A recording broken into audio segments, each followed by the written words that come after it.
We'll go ahead with our final talk and then have questions for the speakers after that. So our final talk of the session will be Tracy Bale. And this is just advance, and that's the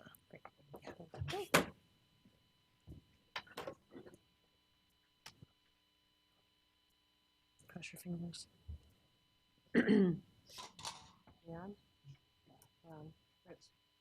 All right, thank you, and I appreciate that this is the last talk of a long and fascinating day of great science.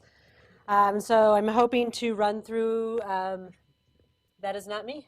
Oh, yes, it is me. Those are my notes, wait. The notes on your great talks. So thank you. And I want to thank the organizers, especially Jeff, for inviting me to talk about neuroscience today. So the last thing we're going to end with is, I think, as you head off into the holidays and this week, some cocktail conversation as the beginnings of brain development and influenced by your mother's vagina. So that's where we're going to start today. Okay, with that, my lab is very interested, I'm a neuroscientist, and so I'm very interested in the brain. I'm very specifically interested in neurodevelopmental disorders, or just how the brain develops in general. We've kind of touched upon this a little bit. We talked about thinking about behavioral changes in the honeybee. We've heard some other talks that sort of hint upon the differences in behaviors, and I think that's really important. Because we're interested in my lab and how the brain develops and its many influences, we have many different mouse models. I work on the mouse. And we do manipulations of mom during pregnancy, and that's a little bit what I'm going to talk about today. We also do manipulations of dad. We stress dad before we breed him, et cetera. But we jumped on the interest of the microbiome several years ago. I guess it's been more than 5 probably now, almost, when we started thinking about the influences of the birth canal. And it was actually at home on a Sunday in the winter, probably 5, 6 years ago, listening to Radiolab on NPR, if anyone listens to that. And John Crine was on Radiolab when they were talking about the microbiome, and I was listening as I was baking. And I started thinking, as John introduced this idea, well, where does your initial inoculant come from? And it comes as you pass through the birth canal and mom's vaginal microbiome. I thought, well, what about our model, our mouse model of maternal stress? What if stressing mom or infecting mom or changing mom's diet, whatever, had an influence on the vaginal microbiome? Would that have an effect on the offspring? And the one thing that I haven't heard, and I had conflict this morning, so I showed up a little bit late, but no one's really mentioned to my memory today sex or gender. So I'm going to talk a little bit about that because that's really important. So influencing the brain, how does sex and gender, and one of the great things about studying the mouse is that they have litters. And so you can influence mom by stressing her, changing her diet, giving her an infection, et cetera, and you have both sexes, male and female, developing in that same uterus and passing through that same birth canal.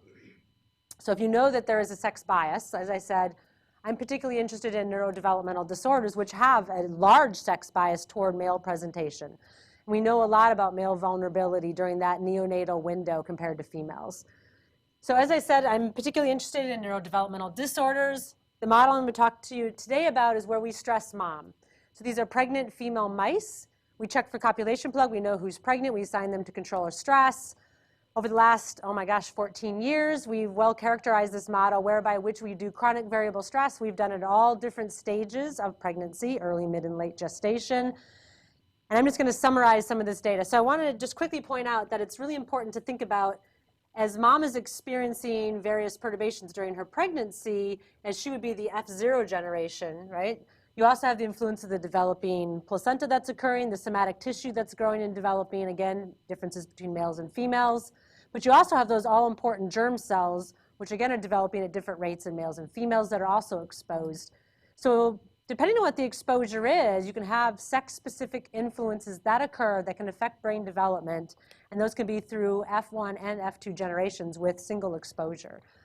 And so as we started thinking about, after listening to that Radiolab episode, and how our model, whereby mom exposed to stress during the first 7 days, so in rodents, gestation's about 19 days, 20 depending on the strain you're using, we had characterized and established well over a decade ago that really early stress, which is really the equivalent to the first trimester in humans, which was interesting. It was the really early stress in pregnancy that seemed to produce this profound effect on brain development So we stress mom days 1 through 7, then she's left alone. And this is just summarizing well over a decade of work, and that we see in male but not female offspring, right? Developing in the same uterus, the females are somewhat protected, the males show the phenotype.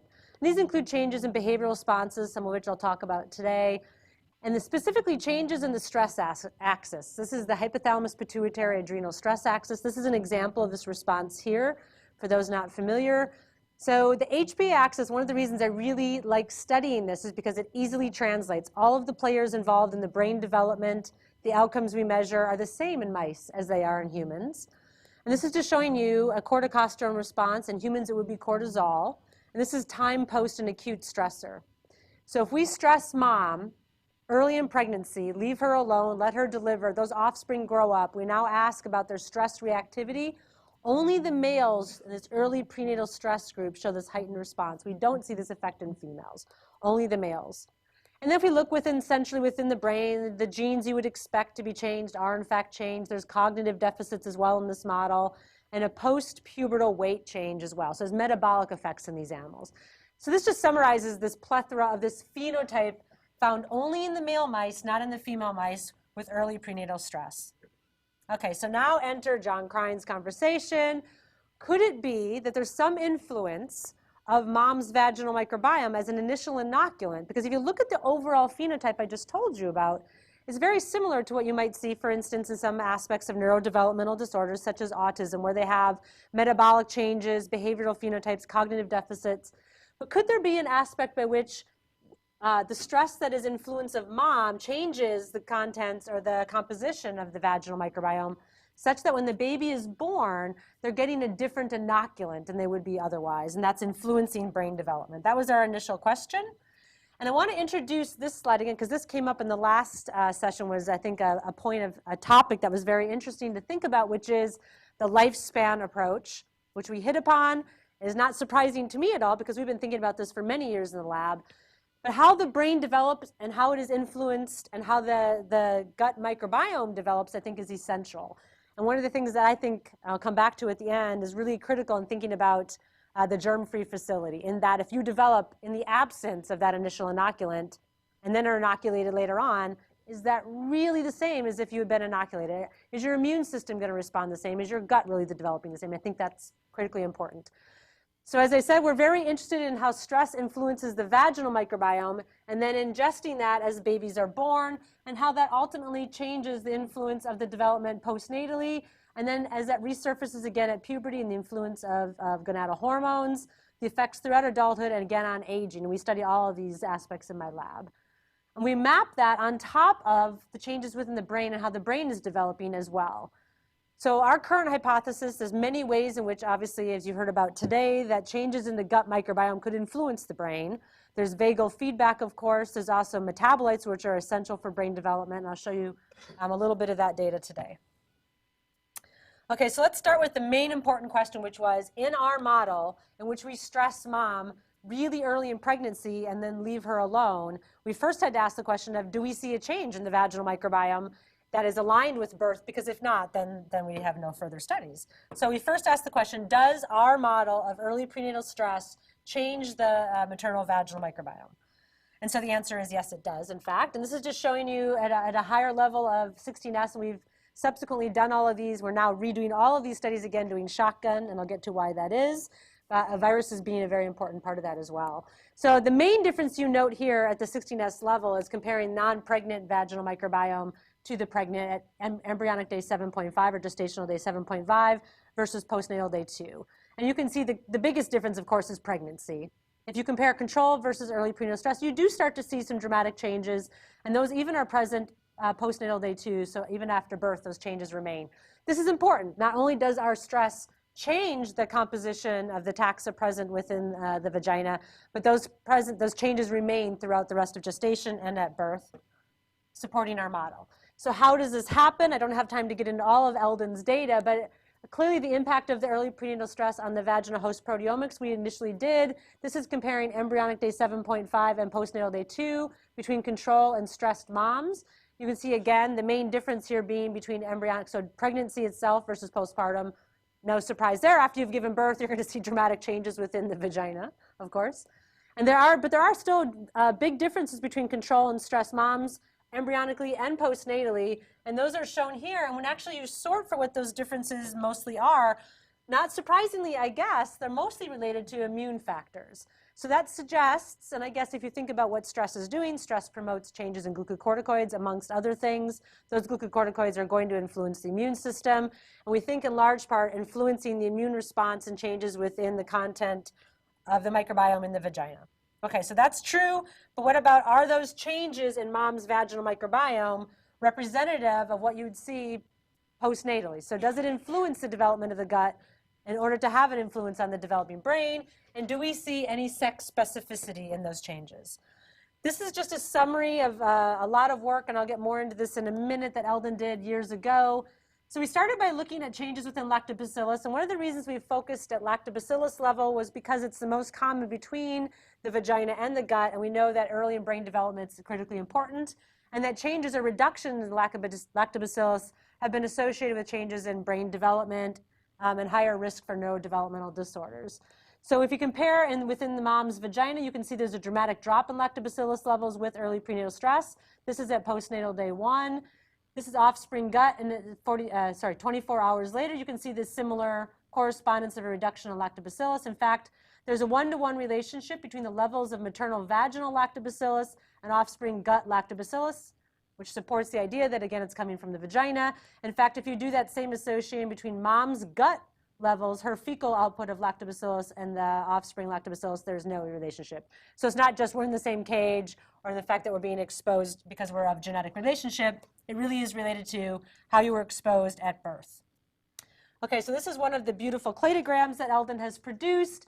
And this is just really to illustrate, we can do this at many different levels with the 16S analysis that's shown here, as Eldon has pointed to. But we see actually both male and female offspring. This is where it gets a little confusing, and I'll come back to this again. So both the male and the female offspring are showing dramatic changes in the lactobacillus levels with prenatal stress, as we expect. And you start to look at more potentially pathogenic species such as Clostridia, you see a significant increase in the male gut, where you don't really see that same effect in the female. And I want to come back again to the sex differences, because this is very important, and we're going to come back to this when we start talking about programming of the gut. Our initial hypothesis when these studies were initially funded was that the changes within the gut would be the main defining factor. And then, so since males and females are passing through the vagina at birth, how are we getting the sex specificity? And so I'm going to come back to that in a second. Okay. So what we were surprised to find was that we saw the initial changes. So stress influenced mom's vagina. The babies are born. We saw the same exact effect in their gut. But then that effect went away, meaning by 3-4 days after birth, we no longer saw an effect in the gut of maternal stress. That was a little disappointing, and that our whole hypothesis would have to be wrapped around effect really fast on the brain at birth. However, Eldon began looking later on, and when you have the interaction, as we talk about this lifespan idea, when you have the interaction of puberty, this is postnatal day 28, which is the onset of puberty in mice.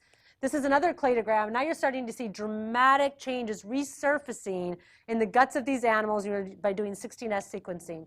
And what Eldon found was you do see some effects in the female, but you see dramatic effects in the male.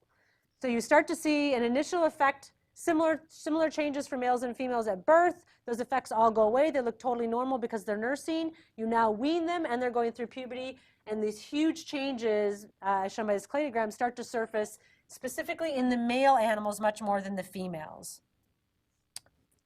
Okay, so what does that have to do with the brain, and how do we begin to link the changes within the gut to developmental changes in the brain? I don't have time to go into all of the different proteomic and metabolomics data that we have, but this is just showing you initially we began looking at the plasma metabolites in association with the changes that we see within the gut. And this shows you here again, only in the males we're seeing with the prenatal stress a nice dissociation of many fold change increases in things like mitochondrial metabolism, sugar metabolism, energy metabolism that support the potential whereby differences in what is being inoculated and setting up seed within the gut is changing metabolism of the nutrients and therefore availability of the brain. So what does this mean for the brain? So if we do the same animals, I just showed you the metabolites for the postnatal day 2 brain, and look by metabolomics. This is actually by looking within specific regions of the brain. So what I'm showing you here is the paraventricular nucleus, the PV thal, or the paraventricular thalamus, and the hippocampus. So we actually micropunched in the postnatal day 2 brain, comparing males and females from the same uterus across many different pregnancies, and asked, do we see, based on the metabolites I just showed you differences, any difference in amino acid transport into the brain? Amino acid transport into the brain is a necessary step for how the brain is going to develop. I'm showing you particularly the hypothalamus here within the paraventricular nucleus, because the hypothalamus is particularly susceptible because it sits along the ventricle. And it's the part of the brain that is, I like to refer to as Grand Central Station, or maybe Union Station since we're in DC. It's the part of the brain in which feedback from the periphery is essential for homeostatic mechanisms. Okay, so if it gets set up different, if it anticipates a different environment that the animal is being born into, it's going to set up its energy utilization very differently. And so what Eldon found was, in fact, again, only in the males, there's significant reduction in all amino acid transport into the brain here, similar to what we found with the metabolomics, a similar but not significant difference in both males and females for the PV thal, and no sex difference again for the hippocampus. The other important aspect I need to tell you about is that the paraventricular nucleus of the hypothalamus is the part of the hypothalamus that regulates your stress reactivity. So again, we're seeing only metabolic differences in the males and only a significant reduction in transport and how this part of the brain is being set up. And this is the part of brain that regulates the stress reactivity. So again, all nice associations. But how do we get, as the theme has been today, beyond these associations and really get into causality? And that's where these studies I'm going to spend most time on. Okay, so demonstrating causality, where Eldon has spent the last year, almost a year and a half now, and working with Jim Marks, who's actually here from the University of Pennsylvania in our ULAR, is how do we get at causality? How do we get at the question by taking animals with C-section delivery, taking the vaginal lavages from stress and control moms, orally gavaging the offspring, tattooing their feet. So we have basically 4 different treatment groups, tattooing the feet because we have 2 different sexes, males and females, and then cross-fostering them and asking, if you take inoculant from a stressed mom in a C-section delivered clean animal and orally apply that, can you develop the same phenotype? Or if you take a stress animal, C-section deliver, and give it a control inoculant, can you rescue the phenotype in those animals? 2 really, really big questions, and it's taken a long time and a lot of work, and you'll see why. So it was with Jim that we were able to work out this very complicated way in which to deliver the animals as well as to inoculate them without perforating the gut and killing them. So it's taken a tremendous amount of time. It takes a lot of hands on deck to keep the animals clean and not getting exposed externally to bacteria in the environment, and do all the appropriate controls and cross-foster them, and making sure that with the tattooed feet we have all 4 represented groups as well as males and females in each group. Okay, so I just want to quickly run through this. This is what Eldon initially had to do to assert that his being able to inoculate these animals was producing the same bacterial load, and this is what's showing here. This is the bacterial count using the 16S copies. These are the vagin-delivered animals, C-section non-inoculated animals, C-section inoculated. As you can see, he's getting a nice representation of the same amount of bacterial load. Okay, so now comparing vaginally delivered animals with the C-section delivered animals in these groups, comparing control and EPS, you can see that the Shannon diversity is not different, which is good.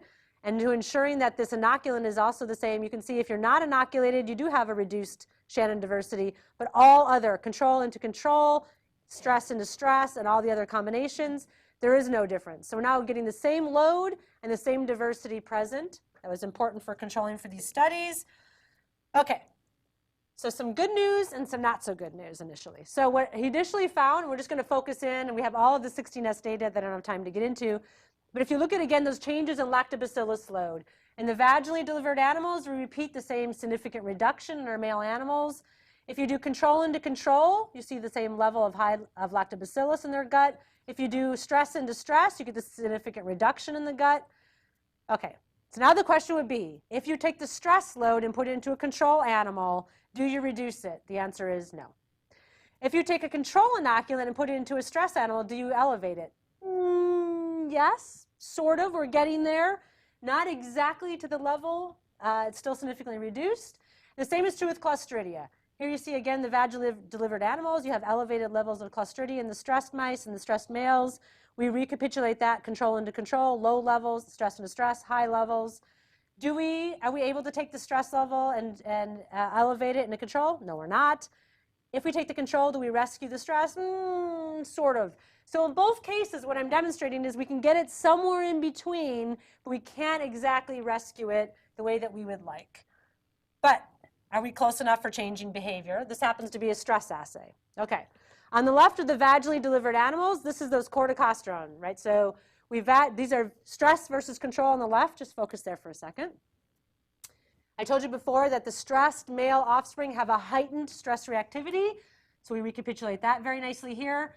So as adults, you restraint stress them for a brief period of time. You measure their stress hormone levels over time. You can see in red the stressed males produce much more glucocorticoids than the control animals. Okay, that's what we've shown a million times.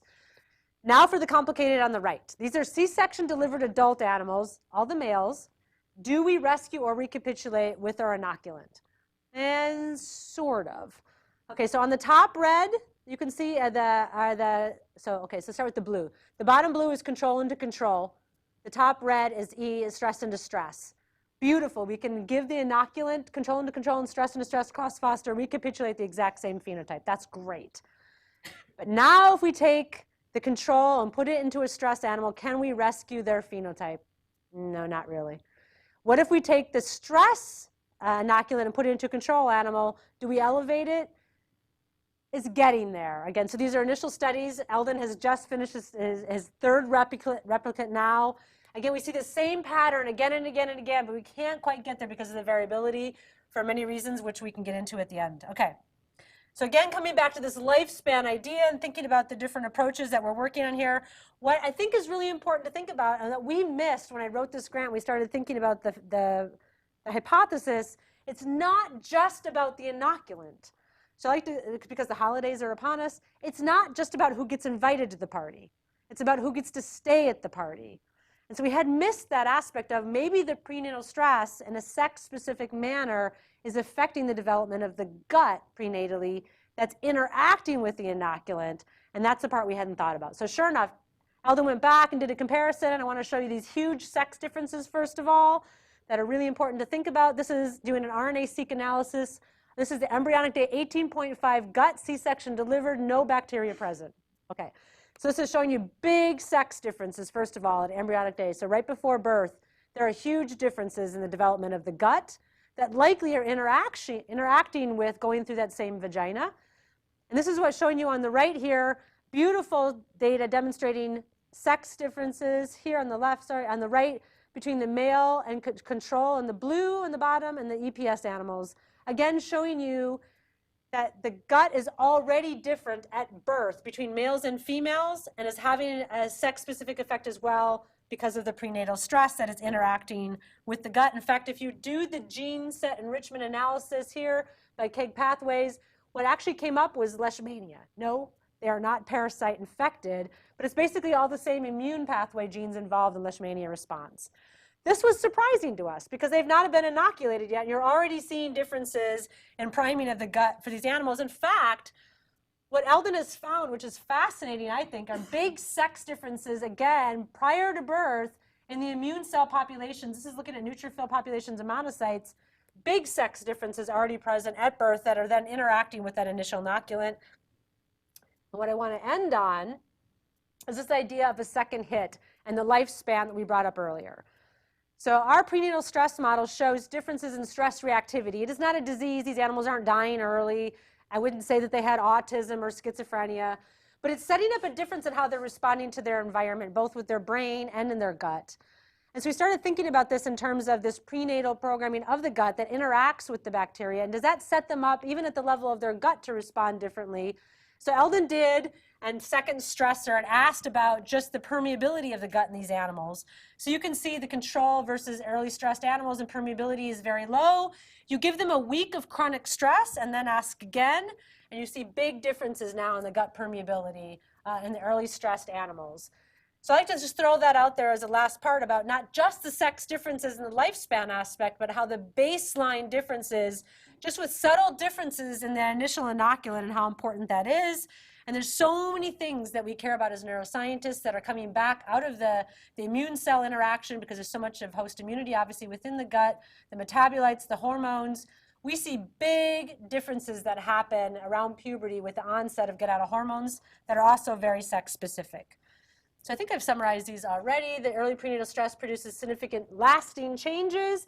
Even though we saw all of those changes initially in lactobacillus, et cetera, go away by postnatal day 4, 5, 6, they surfaced again and dramatically in the males at puberty. And changes in the microbiota are also associated with plasma. I didn't have time to go into all of the metabolomics and proteomics data. We definitely think there's differences in metabolites that are related to the initial inoculant with mom's stress that affect brain transport of amino acids and setting up the brain. And now Eldon's just finishing up these amazing studies he's been doing now for the last year and a half with his C-section and oral inoculant. We see big sex differences. We think the gut is programmed in large part from maternal stress prior to birth, and it interacts with those immune cells and the inoculant. And so animal welfare considerations, I think it's really important to think about the environment. As you change from facility to facility and collaborations, et cetera, that's really important that the environment has a lot to do with that. And I think the germ-free facility and how animals are growing and developing in a non-inoculant environment, what does that mean when you then hit them with bacteria or viruses, et cetera, later? I know lots of my colleagues who do studies on the brain and they ship pregnant animals because either via their facility or for reasons of lab maintenance, they don't breed. And so now you're shipping a pregnant animal which is exposed to all kinds of stressors in different environments and shipping. And what influence that has, I think, is very important. And those are definitely also challenges to the field. I think I've heard great talks today on causality, really important, versus one of the difficult aspects in the neuroscience community is a bit of skepticism about the microbiome. Believe it or not, that still exists. Is it real? People like to dismiss it. And demonstrating that it's important to the brain, I think, which comes back to the causality question. So with that, I need to do a couple big shout out to Eldon, who is a stellar postdoc who's done almost all the work that I talked about today. Incredible funding sources from the National Institute of Mental Health, which I think has great foresight in funding studies on things like the microbiome, paternal studies in sperm that we also do in my lab, the placenta, et cetera. So I think they're very forward-thinking in that area. Jim Marks is actually here, and he's works in our EULAR at Penn, has been incredibly helpful for those studies that we did in the lab. And I'm happy to take any questions.